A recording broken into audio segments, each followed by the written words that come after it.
Well, hi, everybody. Thanks for joining us on Logistics Executive TV.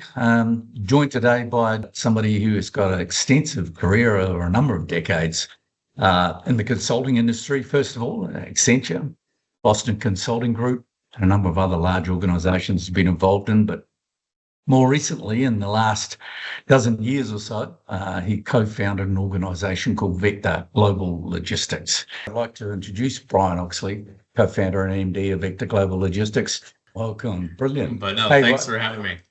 Thanks for coming on the show. You can give us a bit of a heads up on the business, on Vector Global Logistics, and then we can get into some of the more topical stuff that's going on in your part and my part of the world.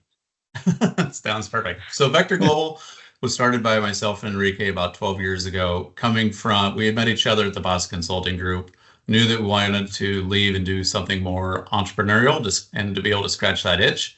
Looked at a bunch of different industries and felt that we could make a solid difference in the logistics industry. So taking that approach, we launched Vector Global in the US at the time, took the model of taking time and location out of it. So empowering the employees to work whenever they want, how many hours a week they want to work, just as long as they delight the client. So just some thoughts out of the top of your mind as to how it's happening, what the impact's going to be on us in the logistics world in particular across supply chains. Any thoughts you've got straight off the bat? We have so many clients asking and consulting with them, and I'm sure you have the same thing around what do you think is going to happen? And the way that things have played out with the tariff run and the constant changes where there's a tariff and they pull back, another tariff and then pull back, with the exception of China, obviously. It's been difficult to say the least. So as we started it, as you recall, we announced a 10% and then announced a 20 and then started going back and forth on a tit for tat with China. The first 20% was obviously relatively manageable with a lot of the importers in the US. Mm-hmm. What they would do is they would go and talk to their suppliers and say, how can we ease this pain together? Which was obviously the goal of the administration, to try and push a lot of the value from China or foreign countries into the US. But obviously, since then, it has escalated to the point where it's become no longer viable to ship a lot of products coming out of China.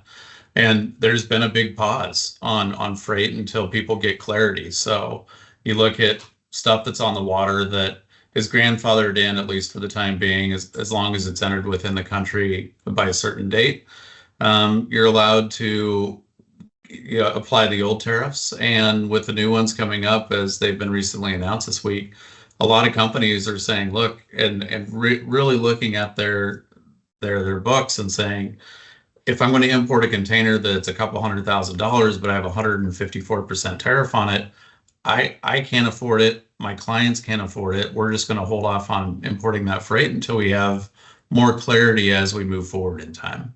But it's definitely realigning the supply chain as it stands right now, and trying to figure out how people can become more tariff efficient. Where can they move production, which obviously it doesn't happen overnight. It takes decades, but there's obviously a lot of turmoil in the market.